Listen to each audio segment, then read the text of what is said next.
ಎಲ್ಲಿ ಯಾರು ಕಾಣಿಸ್ತಾ ಇರಲಿಲ್ಲ. ಎಲ್ಲೋ ನನ್ನ ಗಂಡ ಅವ್ರ ಅಮ್ಮನ ಕರ್ಕೊಂಬರಕ್ಕೆ ಹೋಗ್ತೀನಿ ಅಂತ ಅಂತಿದ್ದ, ಹೋಗಿರಬೇಕು ಅನ್ಸುತ್ತೆ. ಇರೋ ಅಮ್ಮಂಗಾದ್ರೆ ಫೋನ್ ಮಾಡೋಣ. ಏನು ಮಾಡ್ತಾ ಇದ್ದಾರ ನಮ್ಮ ಮಮ್ಮಿ, ನೋಡೋಣ. ಹಲೋ ಮಮ್ಮಿ, ಏನು ಮಾಡ್ತಾ ಇದ್ದೀರಾ? ಆಯ್ತಾ ಟಿಫನ್ ಮಮ್ಮಿ? ಏನು ಮಾಡಿದ್ರ ಟಿಫನ್ ಇವತ್ತು ನೀವು? ನಾನಾ ಪಲಾವ್ ಮಾಡಿದ್ದೆ ಕಣಮ್ಮ. ನೀನೇನು ಮಾಡಿದ್ದೆ? ಯಾಕಮ್ಮ ಇವತ್ತು ಟಿಫನ್ ಏನು ಮಾಡ್ದಿಲ್ಲ? ಬೆಳಗ್ಗೆ ಅನ್ನ ಸಾಂಬಾರು ಮಾಡ್ಬಿಟ್ಟಿದ್ಯಲ್ಲ, ಮಕ್ಕಳು ತಿಂತಾರಾ? ಅಯ್ಯೋ, ಅವ್ರಿಗೇನಮ್ಮ, ಇವಾಗ ಅಜ್ಜಿ ಬರ್ತಾ ಇದ್ದಾರೆ ಅಂತ ತುಂಬ ಖುಷಿಯಾಗಿದ್ದಾರೆ. ಅದಕ್ಕೆ ಏನೋ ಒಂದು ಅಜ್ಜಿಗೆ ಇಷ್ಟ ಆಗಿರೋದೆ ಮಾಡು ಮಮ್ಮಿ ಅಂತ ಅಂದರು. ಅದಕ್ಕೆ ಈ ನಮ್ಮನೆ ಯಜಮಾನ್ರು ಕೇಳಬೇಕಲ್ಲ, ಅವ್ರ ಅಮ್ಮನ ಮಟನ್ ಸಾಂಬಾರು ಇಷ್ಟ, ತೊಗೊಂಡು ಬರ್ತೀನಿ ಮಾಡು ಅಂತ ಅಂದರು. ಸರಿ ಆಯ್ತಂತ ಅದನ್ನೇ ಮಾಡಿದ್ದೀನಮ್ಮ.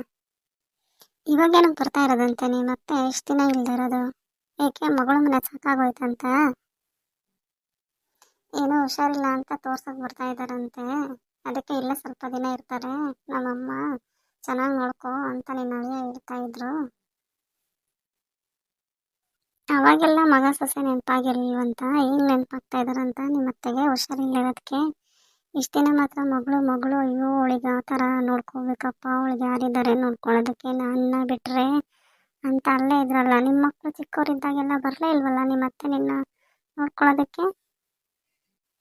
ಅಯ್ಯೋ, ನನ್ನ ಗಂಡಂಗೆ ಅದೆಲ್ಲ ಇಲ್ಲಿ ನೆನ್ಪಿರ್ತೈತೆ. ಏನೋ ಅವರಮ್ಮ ಬರ್ತಾ ಇರೋದು ನೋಡಿದ್ರೆ ಎಷ್ಟು ವರ್ಷಗಳಾಗಿದೆಯೇನೋ ನೋಡು, ಅವರಮ್ಮನ ಬಿಟ್ಟರೆ ಇನ್ಯಾರು ಇಲ್ಲವೇನೋ ಅನ್ನೋ ಥರ ಆಡ್ತಾ ಇದ್ದಾರೆ.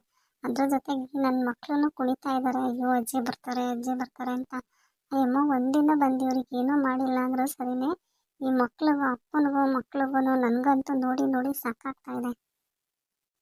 ಆಯಮ್ಮನಿಗೇನಂತೆ ರೋಗ? ಇವಾಗ ಇಲ್ಲಿಗೆ ಬಂದು ತೋರಿಸೋಷ್ಟಕ್ಕೆ ಅಲ್ಲೇ ಮಗಳಿಗೆ ತೋರ್ಸೋಕ್ಕೆ ಏನು ಮಗಳ ಹತ್ರ ದುಡ್ಡಿರ್ಲಿಲ್ವಂತ, ಏನಿಲ್ವಂತೆ?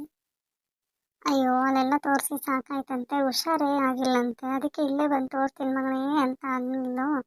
ಅದಕ್ಕೆ ನನ್ನ ಗಂಡನು ಅಯ್ಯೋ ಹೇಳಿದ್ದೆ ಸರಿ, ಅಯ್ಯೋ ಬಾರಮ್ಮ ನಾನು ತೋರಿಸ್ತೀನಿ, ನಾನು ನೋಡ್ಕೊತೀನಿ ಅಂತ ಕರ್ಸ್ಕೊಳ್ತಾ ಇದ್ದಾರೆ. ಅಲ್ಲ ನೀನೇನು ಮನೇಲಿರ್ತೀಯಾ? ಹೋಗ್ಲಿ ನೋಡ್ಕೊಳ್ಳೋಣ ಅಂತ ಅನ್ನೋದಕ್ಕೆ ನೀನು ಕೆಲ್ಸಕ್ಕೆ ಹೋಗ್ತೀಯ, ಬೆಳಗ್ಗೆ ಎದ್ದು ನಿನ್ನ ಕೆಲಸಗಳೇ ಆಗುತ್ತೆ. ಅಮ್ಮನೂ ಹೋಗ್ಲಿ ಒಂದು ಸ್ವಲ್ಪನಾದರೂ ಸಹಾಯ ಮಾಡೋಣ ಅಂತ ಅನ್ನೋದಿಲ್ಲ. ಕುತ್ಕೊಂಡಿದ್ದ ಹತ್ರನೇ ಎಲ್ಲ ಮಾಡ್ಕೊಳ್ಬೇಕು ಅಂದರೆ ನಿನಗೆ ಎಷ್ಟು ಕಷ್ಟ ಆಗುತ್ತೆ ಮಗಳೇ. ಮಕ್ಕಳನ್ನೇ ರೆಡಿ ಮಾಡ್ತೀಯಾ ಇಲ್ಲ ನೀನು ಇವರಿಗೆ ಮಾಡಿಡ್ತೀಯಾ? ಏನು ಮಾಡ್ತೀಯ ನೀನು? ನಿನ್ನ ಗಂಡನಿಗೇನು ಅರ್ಥ ಆಗಲ್ವಾ? ಸುಮ್ಮನೆ ಕರ್ಕೊಬಂದ್ಬಿಟ್ಟು ಆಮೇಲೆ ನೋಡ್ಕೊಳ್ಳಿಲ್ಲ ಅಂತ ಎಲ್ಲ ಅನ್ಬೇಡ. ನನಗಾಗೋದಿಲ್ಲ, ನಾನು ಕೆಲ್ಸಕ್ಕೆ ಹೋಗ್ಬೇಕು, ಮಕ್ಕಳನ್ನ ನೋಡ್ಕೋಬೇಕು, ಬೆಳಗ್ಗೆ ಎದ್ದು ಅಡುಗೆ ತಿಂಡಿ ಮಾಡೋವಷ್ಟರಲ್ಲೇ ಸಾಕಾಗುತ್ತೆ. ಆಮೇಲೆ ಅಯ್ಯೋ ನಮ್ಮಮ್ಮನ ಸರಿಯಾಗಿ ನೋಡ್ಕೊಳ್ಳಿಲ್ಲ, ಬಂದಿದ್ದು 4 ದಿನದಲ್ಲೂ ಅಂತ ಎಲ್ಲ ಹೇಳಬಾರ್ದು ಅಂತ ನಾನು ಹೇಳಿದ್ದೀನಿ ಮಮ್ಮಿ. ಹೇಳೇ ಕರ್ಸ್ಕೊಳ್ತಾ ಇರೋದು. ಇಲ್ಲಾಂದರೆ ಬೇಕಾದ್ರೆ ಅವ್ರನ್ನ ನೋಡ್ಕೊಳ್ಳೋಕ್ಕೆ ಯಾರನ್ನಾರು ಕೇರ್ ಟೇಕರ್ನ ಇಟ್ಕೊಳ್ಳಿ ಬೇಕಾದ್ರೆ, ನನ್ನ ಕೈಲಂತೂ ಆಗೋದಿಲ್ಲ ಅಂತಲೇ ನಾನು ಹೇಳಿರೋದು.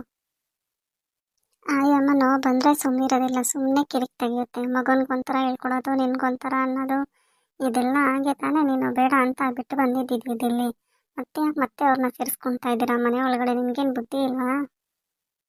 ನಾನು ಹೇಳ್ದೆ ಮಮ್ಮಿ, ಆದರೆ ಹುಷಾರಿಲ್ವಲ್ಲ, ಇನ್ನೇನು ಮಾಡೋದು ಅಂತ ಅಂದ್ಕೊಂಡು ಸುಮ್ಮನೆ ಇದ್ದೀನಿ. ಇಲ್ಲ ಚಿಕ್ಕ ಮಗನ ಜೊತೆನಾದರೂ ಇರ್ಬೋದಾಗಿತ್ತಪ್ಪ. ಅದೇನೋ ಇಲ್ಲೇ ಬರ್ತಿದ್ದಾರೆ, ಈ ನಮ್ಮನೆ ಅಪ್ಪನೇ ಸುಮ್ಮನೆ ಇರ್ತಾ ಇರಲ್ಲ. ಅಯ್ಯೋ ಅಮ್ಮನ ನೋಡ್ಕೋಬೇಕು ಅಂತ ಕರ್ಸ್ಕೊಳ್ತಾ ಇದ್ದಾನೆ. ಅದೇನು ಮಾಡ್ತಾರೋ ಮಾಡಲಿ, ನೋಡೋಣ. ಚೆನ್ನಾಗಿದ್ದಾಗೆಲ್ಲ ಕೆಲಸ ಮಾಡಿಸ್ಕೊಳಕ್ಕೆ ಮಾತ್ರ ಅಲ್ಬೇಕಾಗಿತ್ತ? ಯಾಕೆ ಈಗ ಮಗಳಿಗೆ ತೋರ್ಸೋಕ್ಕಾಗ್ತಾ ಇರಲಿಲ್ವಂತ ಅವಳಿಗೆ? ಅವಳೇನಕ್ಕೆ ಇಲ್ಲಿ ಕಳಿಸ್ತಿದ್ದಾಳೆ? ಅವಾಗೆಲ್ಲ ಇರಲಿ ನಮ್ಮಮ್ಮ ನನ್ನ ಜೊತೆನೇ ಅಂತ ಇರ್ಸ್ಕೊಬಿಟ್ಲು, ಏನೋ ಕಳಿಸ್ದೇ ಇರೋ ಥರ ಇವಾಗ ಕಳಿಸ್ತಾ ಇದ್ದಾಳಂತೆ. ಏನು ಮಾಡೋದು ಮಮ್ಮಿ, ಆಗಲ್ಲ ಅಂತಲೂ ಹೇಳೋಕ್ಕಾಗೋದಿಲ್ಲ. ಬರ್ತಾ ಇರೋದೇ ಅಪ್ರೂಪಕ್ಕೆ ಬರ್ತಾ ಇದ್ದಾರೆ. ಸರಿ ಆಯಿತು, ನೋಡೋಣ ಏನು ಮಾಡ್ತಾರೆ ಅಂತ. ಬರಲಿ ಇರ್ಲಮ್ಮ, ಅವ್ರಿಗೂ ನಮ್ಮ ಥರನೇ ಅಂತಲೇ ನಾನು ಹೇಳೋದು. ಇರಲಿ, ಅದಕ್ಕೆ ಬೇಡ ಅಂತ ಹೇಳೋದಿಲ್ಲ. ಆದರೆ ಆ ಅಮ್ಮನ ಬುದ್ಧಿ ಸರಿಯಿಲ್ಲ.